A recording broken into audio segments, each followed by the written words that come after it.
65 second. হ্যাঁ, ঘড়ির কাঁটা মাত্র 1 মিনিট পার হতেই বার্নলির দুর্গ তছনছ করে দিলেন এক ব্রাজিলিয়ান পাওয়ার হাউস। একদিকে অ্যালান শিয়ারারের রেকর্ড ছোঁয়া 200তম ম্যাচের মহাকাব্য, অন্যদিকে শেষ মুহূর্তে প্রতিপক্ষের কফিনে শেষ পেরেকটি ঠুকে দেওয়া আরেক সেলেসাও ম্যাজিশিয়ান। ইংলিশ প্রিমিয়ার লিগে কাল রাতে যা ঘটল তাকে এক কথায় বলা যায় the Brazilian rain in Turf মুর।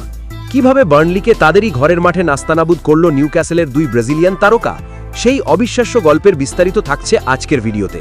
শেষ পর্যন্ত সাথে থাকুন, কারণ এমন পারফরম্যান্স প্রতিদিন দেখা যায় না। দর্শক, প্রিমিয়ার লিগে 3 ম্যাচের জয় খরা কাটিয়ে অবশেষে জয়ের সরণিতে ফিরেছে নিউক্যাসেল ইউনাইটেড। মঙ্গলবার রাতে টার্ফ মুরে স্বাগতিক বার্নলিকে 3-1 ব্যবধানে হারিয়েছে এডি হাউয়ের শিষ্যরা। আর এই জয়ের পুরো লাইমলাইট কেড়ে নিয়েছেন দুই ব্রাজিলিয়ান, জোয়েলিন্টন এবং ব্রুনো গিমারায়েস। ম্যাচের শুরু থেকেই নিউক্যাসেল ছিল আগ্রাসী, বিশেষ করে জোয়েলিন্টন এবং ইওয়ান হুইসার দ্রুত দুটি গোল ম্যাচের ভাগ্য অনেকটা শুরুতেই নির্ধারণ করে দিয়েছিল। যদিও বার্নলি ম্যাচে ফেরার চেষ্টা করেছিল, কিন্তু শেষ রক্ষা হয়নি। এবার আসা যাক আমাদের ব্রাজিলিয়ান হিরোদের পারফরম্যান্সে। কালকের রাতটি ছিল জোয়েলিন্টনের জন্য আজীবনের এক স্মৃতি। এটি ছিল প্রিমিয়ার লিগে তার 200তম ম্যাচ, আর এই মাইল ফলকের রাতকে তিনি রাঙালেন মাত্র 65 সেকেন্ডে গোল করে। জানলে অবাক হবেন, নিউক্যাসেলের ইতিহাসে অ্যালান শিয়ারারের পর জোয়েলিন্টনই একমাত্র খেলোয়াড় যিনি নিজের 200তম লিগ ম্যাচে গোল করার কৃতিত্ব দেখালেন। অ্যান্থনি গর্ডনের দুর্দান্ত এক অ্যাসিস্ট থেকে জোয়েলিন্টন যেভাবে কুল ফিনিশ করলেন তা দেখার মতো ছিল। মাঝমাঠে তার ফিজিক্যাল প্রেজেন্স আর ট্যাকলিং ক্ষমতা পুরোটা সময় বার্নলির মিডফিল্ডারদের চাপে রেখেছিল। স্রেফ পাওয়ার আর স্কিলের এক নিখুঁত কম্বিনেশন দেখিয়েছেন তিনি। জোয়েলিন্টন যদি শুরুটা করে থাকেন, তবে শেষটা করেছেন ব্রুনো গিমারায়েস। ম্যাচের যোগ করা সময় যখন বার্নলি সমতায় ফিরতে মরিয়া, ঠিক তখন গোলরক্ষক মার্টিন দুব্রাভকার ভুলে বল পেয়ে যান ব্রুনো। ঠান্ডা মাথায় ফাঁকা জালে বল পাঠিয়ে নিউক্যাসেলের জয় নিশ্চিত করেন তিনি।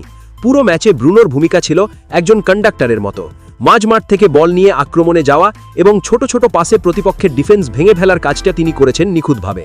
ব্রাজিল ফ্যানদের জন্য এটি একটি গর্বের মুহূর্ত, কারণ প্রিমিয়ার লিগের মতো হাই টেম্পো ম্যাচে দুই ব্রাজিলিয়ান গোল করে দলকে জেতাচ্ছেন, এটি বিরল।